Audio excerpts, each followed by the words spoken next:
Phosphor Dot fans, Earl of the Logbook.com, back in the arcade, back in '82. Oh, the good old days, at least for the arcade. We are playing Xevious, which was originated in Japan by Namco, the makers of Pac-Man, Galaga, Galaxian, Mappy, you name it. It was licensed by Atari. Atari and Namco kind of had a little bit of a sweetheart deal at this point. Namco would still license games to other manufacturers, but Atari kind of had the... I think they kind of had a little bit of inside angle on which games were going to... which games were expected to do well. And so games like Warp wound up licensed to other companies. Atari could have had Warp, but it chose Dig Dug instead. Well, we all know which one took off. However, of course, Warp went to a jukebox manufacturer named Rockola, which was trying to launch a coin-op game division at the time, all with licensed-in games. And so Rockola did not have the marketing muscle that Atari had to roll out a new arcade game.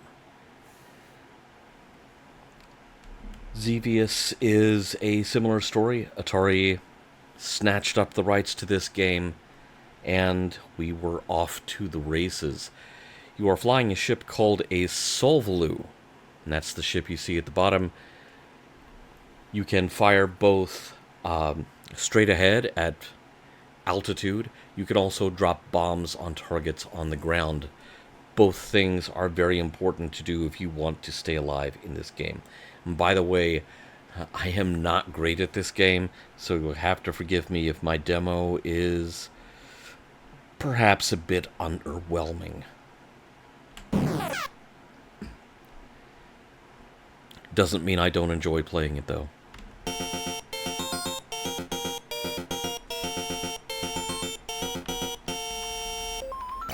You are not stuck at the bottom of the screen. You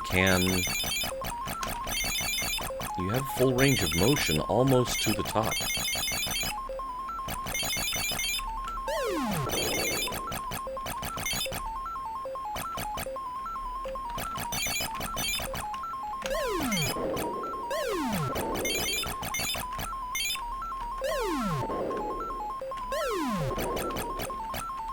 Whoa, okay, these guys, I must be doing really well. Xevious had, a little bit of artificial intelligence going for it, because it would gauge your performance, and it would start rolling out more aggressive defenses to meet you if you were doing well, if you were passing certain benchmarks. So when these guys start showing up and they can fire in all directions, that's a pretty good indication you are doing some damage and they're worried about you.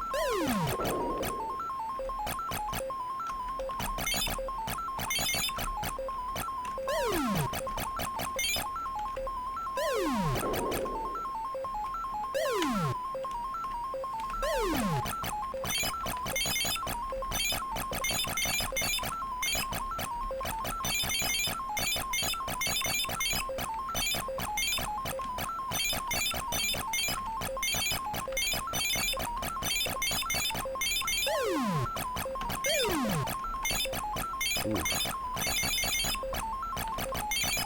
I'm doing too well for my own good. The spherical-looking ground emplacements are cannons. You want to take those out. Oh, that was a good shot.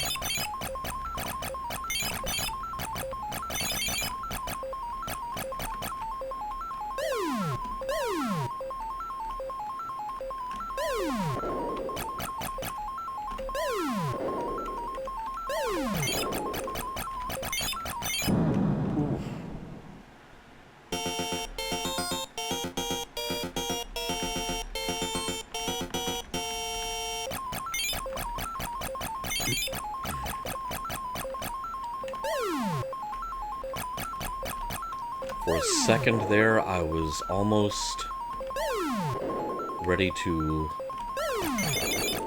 labor under the illusion that I was in the zone.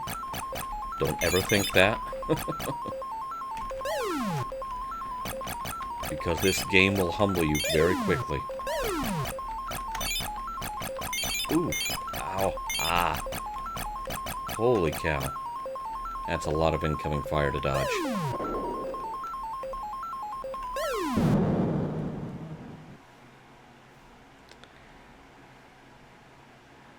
Didn't even make it onto the high score table. Xevious is a tough little game. Let's give this another shot.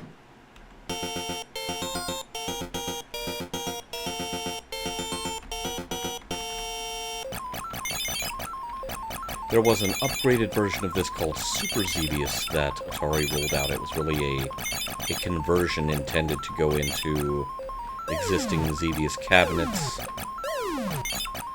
If arcade operators were worried, especially after the game had been out for a while, that players were getting too accustomed to the gameplay and wanted to shake things up a bit. So that was how we got Super Xevious. I believe Super Xevious also wound up on the NES.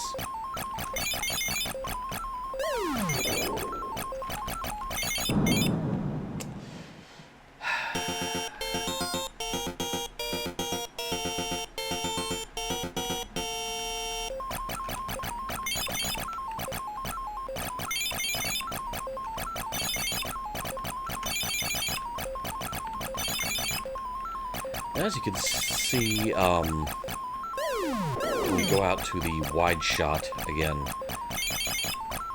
there is actually footage of the game being played in its dedicated cabinet, which was a beautiful piece of work. Oh, I'm on my last ship. All right.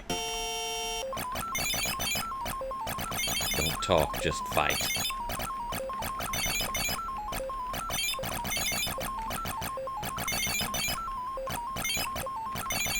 There were other sequels in Japan, however. There was a 3D version of this in the arcade called Solvalou, which it was quite impressive for its time. I mean, this was early 90s, so you had polygons out the wazoo, didn't look like you would expect a top-line arcade game to look today, but at the time it was really impressive. And also in 1984, the tanks you noticed earlier, the tank got its own game. You could play as the tank. That game was called Grobda, which is the name of the tank, which, by the way, this game has a significant amount of lore and backstory to it. And it involves the Nazca lines in Peru, of all things. And every unit, every enemy ship had a name. And you would eventually run into a mothership called the Andor Genesis that you were trying to disable, you were trying to defeat, although it was, it was a battleship that took up the whole middle of the screen, so good luck with that. And yeah, we haven't seen one of those yet, given how well I have not been playing.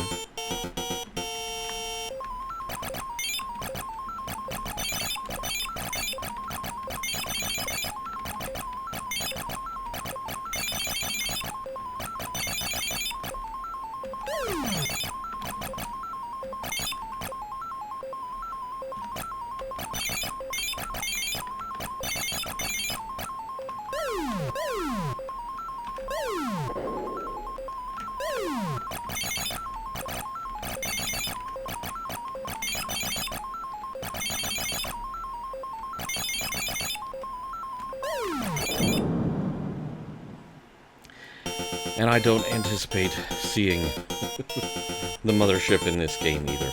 But I had to try.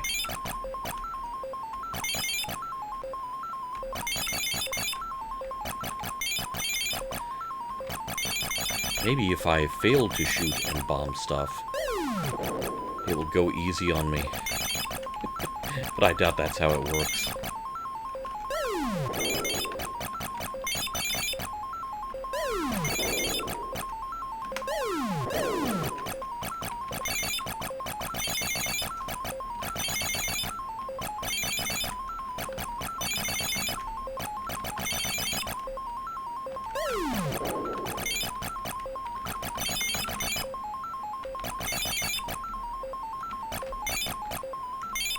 Okay, there's some Grobdas right there.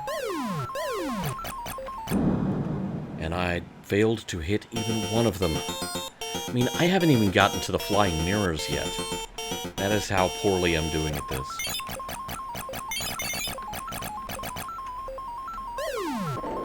Oh, got that one.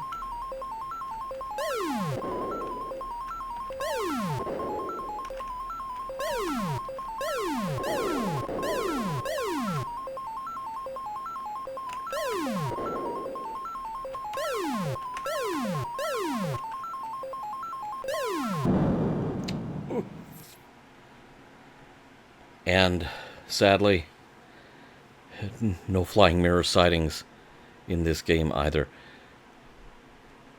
Xevious was much beloved in its day. I mean, this was one of those...